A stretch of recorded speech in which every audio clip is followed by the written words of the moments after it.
Radio Republik Indonesia ND menghadirkan Warta Berita.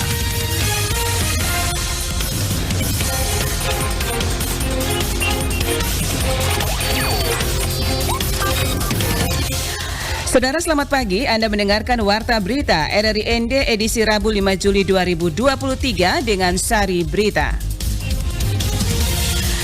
Percepat penurunan stunting, 54 kampung KB lakukan program dahsyat. KPU NTT jamin hak disabilitas pada pemilu 2024 mendatang. Inilah berita selengkapnya bersama saya, Antonia Nona.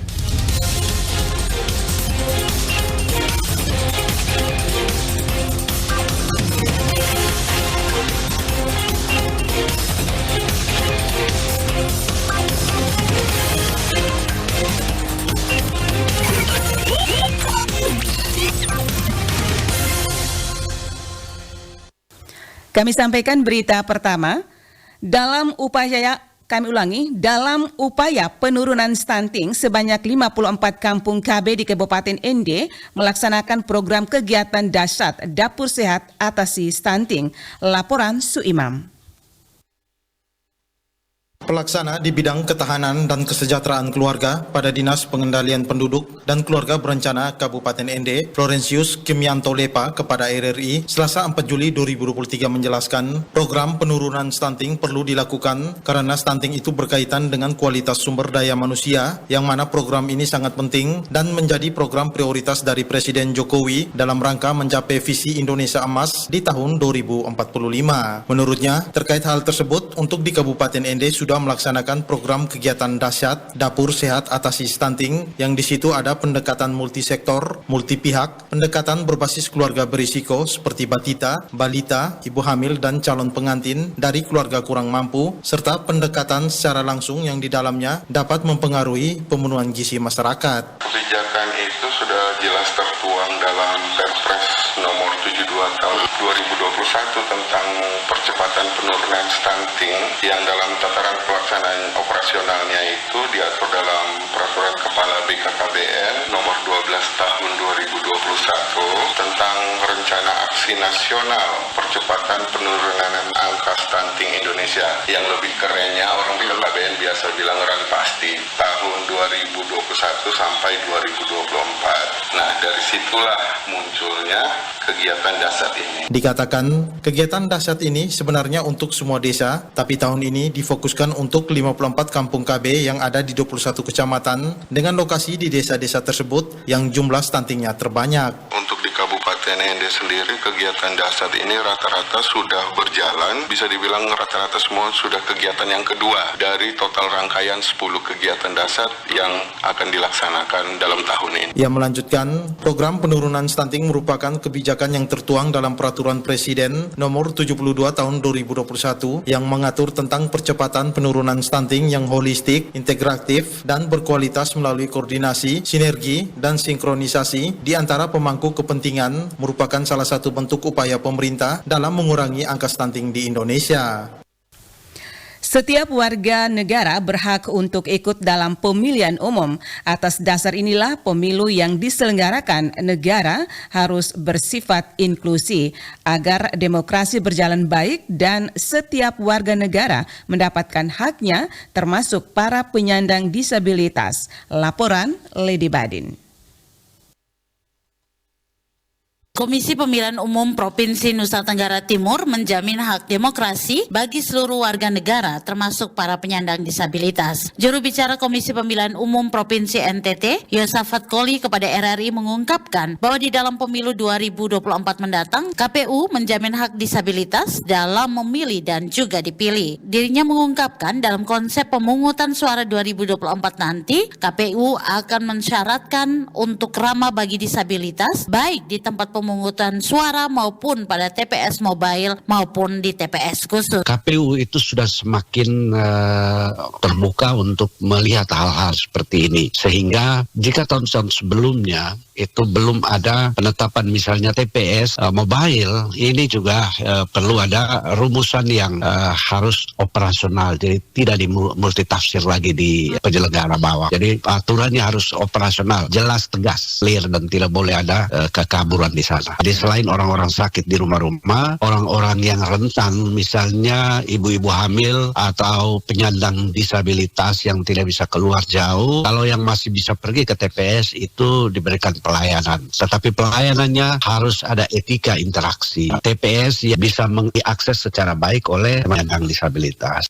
Juru bicara KPU NTT juga mengungkapkan pada hari pemungutan suara di pemilu 2024 mendatang, bagi para disabilitas akan diberikan pendamping ketika memberikan hak suaranya, baik yang disiapkan oleh penyelenggara maupun pendamping dari keluarga yang dipercaya dengan jaminan bahwa pendamping harus merahasiakan pilihan pemilih. Jangan PKPU tentang pemungutan dan penghitungan suara itu juga sudah mulai memperhatikan tentang hal-hal itu. Pembuatan TPS, kemudian bagaimana kalau mereka yang tunanetra, itu memang masih ada kesulitan kita karena memang surat suara yang pemilu legislatif, khususnya DPR, DPRD provinsi dan DPRD kabupaten kota itu banyak dan membuat template itu tidak mudah. Sehingga di dalam regulasinya itu kita atur sedemikian rupa sehingga teman-teman disabilitas ketika menggunakan hak pilihnya, dia boleh memilih siapa yang menjadi pendamping. Ya, sahabat Koli juga mengungkapkan pihaknya terus-menerus melakukan sosialisasi kepada para penyandang disabilitas ini dengan harapan pada pemilu 2024 mendatang menjadi pemilu yang inklusif sehingga hak suara penyandang disabilitas dalam pemilu benar-benar terakomodir. RRI ND Lady Baden melaporkan. Menteri Pertanian RI Syahrul Yassin Limpo kembali mengingatkan daerah untuk mengantisipasi El Nino yang berpotensi mengganggu produksi pertanian. Ia meminta daerah segera melakukan pemetaan dan membagi kriteria wilayahnya menjadi 3 kategori, yakni kategori merah, kuning, dan hijau. Mentan menjelaskan daerah hijau yang dimaksud masih dalam kondisi basah dengan artian curah hujan masih terjadi di sana. Ia ingin agar para daerah bisa memaksimalkan percepatan tanam di wilayah dengan kategori tersebut untuk mengejar sisa hujan. Sementara daerah kuning, kata Mentan, memerlukan sedikit upaya untuk bisa menjaga produksi tetap berjalan, yakni dengan membangun irigasi sederhana hingga embung untuk pengairan tanamannya. Sedangkan daerah merah atau dengan dampak kekeringan yang parah, maka perlu melakukan penyesuaian jenis tanamannya. Sebagai contoh, menurutnya, komoditas jagung adalah komoditas yang cocok dan bisa tumbuh lahan yang kering. Sebelumnya, Badan Meteorologi, Klimatologi, dan Geofisika BMKG memperkirakan El Nino akan terjadi di bulan Juni 2023. Namun El Nino di bulan Juni 2023 menurut BMKG masih di tahap lemah. BMKG memprediksi nantinya kondisi El Nino akan menguat setelah bulan Juni 2023. BMKG juga menyebutkan adanya potensi El Nino yang dapat menyebabkan musim kemarau 2023 di Indonesia lebih kering. Badan Pengawas Obat dan Makanan BPOM RI mengungkap telah menemukan 13 produk kosmetik ilegal di Indonesia sepanjang tahun 2023. Kosmetik menjadi produk ilegal terbanyak kedua yang ditemukan setelah obat, yakni 21,08%. Laporan Veranda Garus. Ke-13 produk tersebut diantaranya temulawak New and Day Night, CAC Glow, Natural 99, HN Siang dan Malam, SP Special UV Whitening, DR Original Pemutih, Super DR Quality Gold SPF 30, Diamond Cream, Herbal Plus New Day and Night, Lingzi Day and Night, SJ Sinjung, Tabita, dan krim Labella. Kebanyakan dari produk tersebut mengandung bahan merkuri, bahan yang sangat dilarang dalam pemakaian kosmetik ataupun skincare lantaran bisa memicu resiko kanker kulit. Kepada RRI dalam wawancara pagi, Kepala Lokopom Kabupaten ND Beni Hendrawan Prabowo mengatakan, meski dilarang, produsen tetap saja menambahkan bahan baku berbahaya seperti merkuri pada produknya. Ini yang biasanya diharapkan oleh banyak orang adalah kulitnya menjadi putih dengan waktu yang instan. Tetapi dampaknya adalah karena sifatnya tadi seperti mengelupas kulit. Nah, ini bisa-bisa kulit kita menjadi tipis. Apalagi kita yang hidup di daerah tropis yang kulit kita tiap hari terpapar sinar matahari. Adanya sinar UV tersebut membuat kulit kita tidak mempunyai lapisan pelindung. Resikonya jika memang terjadi secara terus-menerus membuat kanker kulit pada pengguna kosmetik yang bermerkuri tersebut. Selanjutnya, Lokapom ND melakukan 2 pengawasan terhadap produk ilegal, yakni pertama pengawasan konvensional, di mana Lokapom akan mengunjungi penjual maupun kontributor yang menjual produk kosmetik ilegal untuk segera diamankan. Berikutnya melakukan patroli cyber, di mana Lokapom akan melakukan pengawasan melalui media sosial. Apabila ada akun yang menjual produk ilegal, maka akun tersebut akan di-take down atau dihapuskan oleh pihak BPOM. Yang kita biasanya dapat di wilayah ND atau mungkin wilayah kerja kami ND, Nagekeo, dan Nada itu seperti krim natural 99, kemudian DR original, kemudian diamond cream, kemudian krim lingsi. Lah itu biasanya kalau untuk krim-krim tersebut masih dijumpai terutama dijual secara online atau mungkin di pasar-pasar mingguan. Kosmetik-kosmetik tersebut biasanya kita lakukan operasi dan kita lakukan pemusnahan. Badan Pengawas Obat dan Makanan BPOM Republik Indonesia menjelaskan, sepanjang tahun 2022 ditemukan 1.541 produk kosmetik ilegal di seluruh Indonesia. Sederet produk yang ditemukan meliputi krim HN, Natural 99 hingga krim temulawak. Ada 81.456 link tautan penjualan kosmetik ilegal di 2022 dan per Januari hingga April 2023, sebanyak 40.339 link tautan penjual kosmetik ilegal. BPOM menghimbau jika masih menemukan produk serupa di pasaran, agar segera melapor melalui Halo BPOM di nomor 150 0533 dan akun media sosial resmi BPOM di Instagram maupun Twitter dan Facebook. RRI ND Veranda Garus melaporkan. Anda sedang mendengarkan Warta Berita RRI ND.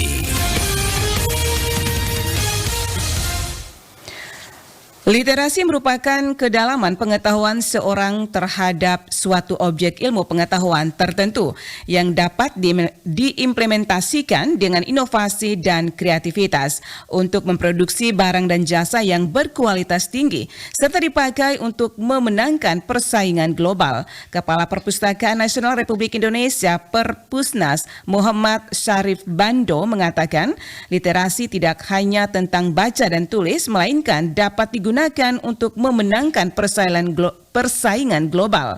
Karena sejatinya Indonesia memiliki sumber daya alam melimpah yang dapat dikelola dengan pengetahuan. Dalam hal ini, Syarif Bando mencontohkannya dengan kekayaan batu bara Indonesia yang diekspor ke negara-negara maju untuk kemudian diolah menjadi bahan dalam pembuatan produk jadi berkualitas tinggi seperti telepon genggam.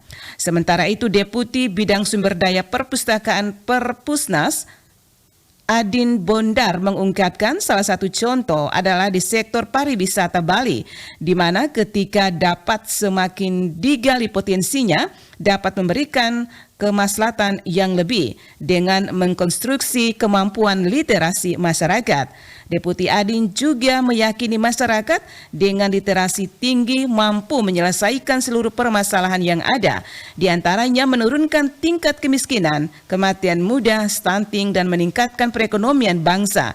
Dirinya mengungkapkan, perpustakaan sebagai ruang terbuka berperan untuk membangun sebuah perilaku yang berbasis pada pendekatan pengetahuan. Selain itu, literasi sangat berkorelasi kuat dalam rangka meningkatkan pendapatan negara. Semakin tinggi tingkat literasi, maka kemakmuran suatu bangsa juga semakin baik. Dalam mengembangkan sektor pariwisata di Nagekeo dibutuhkan kolaborasi dan komitmen semua pihak, baik pemerintah, pelaku wisata maupun swasta. Selain kerjasama yang baik, faktor penting lain dalam pengembangan pariwisata adalah sumber daya manusia. Selengkapnya Ferry Soo melaporkan. Kabupaten Nagekeo termasuk satu dari 222 kawasan pengembangan pariwisata nasional atau KPPN Kelimutu yang sangat berpotensial sebagai daerah tujuan wisata. Nagekeo memiliki aneka daya tarik wisata baik alam budaya maupun buatan yang tidak kalah menariknya dengan tempat-tempat wisata di daerah lain. Kepala Dinas Pariwisata Nagekeo, Sylvester Tidasada kepada RRI Selasa pagi mengatakan beberapa unsur pendukung industri pariwisata seperti penyediaan akomodasi, transportasi, makanan dan minuman, jasa pramuwisata dan lain sebagainya sudah bertumbuh dan berkembang pesat di Nagekeo. Namun sumber daya manusia, SDM pariwisata, baik dari masyarakat lokal, pelaku usaha pariwisata maupun para pekerja pariwisata lainnya masih belum memenuhi standar minimal, antara lain penguasaan bahasa asing, penguasaan dan pemanfaatan teknologi, serta manajemen kualitas pelayanan. Menurut Sylvester, pariwisata sebagai industri jasa sangat menekankan kualitas layanan. Hal tersebut merupakan faktor pendukung guna meningkatkan arus kunjungan. Untuk menjawab tantangan tersebut, Pemkab Nagekeo melalui Dinas Pariwisata telah menyelenggarakan berbagai pelatihan seperti tata kelola destinasi, pemandu wisata alam, dan pemandu wisata, serta pelatihan lainnya dengan tujuan peserta memahami pengetahuan tentang tata kelola destinasi dan berharap dengan adanya pelatihan-pelatihan tersebut, para pemandu lokal mendapatkan referensi dan pengetahuan baru sehingga bisa diterapkan dalam kehidupan sehari-hari. Pemerintah daerah Kabupaten Nagekeo didukung oleh lembaga DPRD sebagai representasi rakyat Nagekeo sudah memberikan perhatian tinggi terhadap peningkatan sumber daya manusia. Kabupaten Nagekeo sudah menggelar 8 jenis pelatihan untuk 840 orang sejak 2019 sampai dengan 2022 dengan tema berbeda. Tema wajibnya itu adalah tata kelola destinasi dan tata kelola homestay. 6 tema lainnya yaitu menyangkut keterampilan pemandu wisata alam, pemandu wisata budaya, tata kelola kebersihan, tata kelola toilet, tata kelola sajian kuliner, dan terakhir kemarin di tahun 2022 kita menggelar pelatihan pemandu ekowisata. Kami 2023 ini ke depan tidak ada kegiatan pelatihan, tapi kami fokus pada monitoring terhadap 840 orang yang sudah diberi pelatihan. Yang pasti bahwa mereka sudah ada di mana dan sedang buat apa dan apa profesi mereka saat ini. Sementara Kabid Pemberdayaan dan Keorganisasian Himpunan Pramuwisata Indonesia HPI Nagekeo, Edelberto Emantanga mengatakan dalam pengembangan pariwisata khususnya pengembangan SDM di Nagekeo sangat dibutuhkan kerja kolaborasi antara pemerintah, para pelaku wisata serta pihak swasta. Selain pelatihan-pelatihan, hal lain yang menjadi tantangan dan perlu terus ditingkatkan menurut Eman, yakni penguasaan IT dengan berbagai platform digital, penguasaan bahasa asing dan infrastruktur. Tetapi ada satu tantangan terbesar kita itu tantangan IT. Jadi kita butuh sumber daya manusia yang kompeten untuk di IT ini supaya bisa mendorong itu. Karena saya lihat daerah-daerah lain yang sudah maju pariwisatanya itu mereka mampu menembus beberapa platform digital marketing itu sehingga potensi-potensi itu bisa bersaing. Untuk diketahui, Pemkab Nagekeo dalam promosi pariwisata telah meluncurkan slogan Nagekeo The Heart of Flores. Melalui slogan tersebut, Pemkab Nagekeo ingin memberi ingatan dan narasi kuat bahwa Nagekeo memiliki potensi yang telah dikaji secara matang baik dari sisi ilmiah, budaya, serta sejarah. RRI ND Ferry Soo melaporkan. PT Pelayaran Nasional Indonesia PELNI Cabang Maumere menghimbau agar masyarakat yang akan melakukan perjalanan menggunakan angkutan laut untuk tidak membeli tiket kapal melalui jalur ilegal atau calo tiket. Laporan Rosa Dalima. Dasar itu sebenarnya itu dapur sehat atasi stunting. Dapur sehat atasi stunting. Untuk mengantisipasi sekaligus menghentikan maraknya calo tiket kapal PELNI di Pelabuhan Lorensai Maumere, PT PELNI Cabang Maumere gencar lakukan sosialisasi kepada masyarakat. Kepala Operasi PT PELNI Cabang Maumere Daulat Apul Gervasius Naibaho kepada sejumlah wartawan di Maumere mengatakan, salah satu bentuk sosialisasi yang dilakukan pihaknya adalah memasang sejumlah baliho di lokasi strategis di Kota Maumere sehingga mudah untuk dibaca oleh masyarakat. Adapun isi baliho kata Apu Gervasius menjelaskan tata cara pembelian tiket kapal Pelni yang benar baik menggunakan aplikasi maupun langsung ke kantor Pelni. Menurutnya banyak calon penumpang yang dirugikan akibat aksi calo tiket selama ini, sehingga dirinya menghimbau masyarakat untuk membelinya sesuai prosedur. Kami menghimbau masyarakat itu supaya untuk mendapatkan tiket Pelni itu gampang betul. Download aplikasi Pelni Mobile dari Play Store. Semoga penempelan spanduk-spanduk tersebut bermanfaat kepada masyarakat sehingga sudah tidak terjebak lagi calo. Untuk oknum-oknum kami tidak bisa secara langsung ya untuk bertindak kepada mereka. Kami hanya bisa mengawasi di loket Pelni itu yang membeli ada KTP-nya nggak? Kalau sesuai ya kami layani. Lebih lanjut, Apul kemukakan banyak cara yang dilakukan calo tiket untuk meraup keuntungan dari ramainya minat pengguna jasa kapal laut. Salah satunya dengan membeli tiket yang disediakan oleh Pelni dalam jumlah banyak, selanjutnya menjual ke konsumen dengan harga yang lebih mahal. Dikatakan selain melalui baliho, pihaknya juga telah melakukan upaya sosialisasi ke sejumlah agen travel dan pemasangan banner himbauan kepada masyarakat dengan tagline dapatkan tiket Pelni dengan mudah. Sementara bagi calon penumpang kapal Pelni yang akan berangkat dari Pelabuhan Lorensai Maumere, namun tempat tinggalnya jauh dari kantor cabang Pelni, disarankan untuk membeli tiket secara online melalui aplikasi Pelni Mobile. Untuk pembayarannya sendiri bisa melalui agen travel, bayar tunai di kantor Pelni ataupun transfer via ATM. RRI Ende, Rosada 5 melaporkan. Saudara, sekian Warta Berita Daerah Produksi RRI ND edisi Rabu 5 Juli 2023. Saya Antonia Nona mengucapkan terima kasih. Selamat pagi.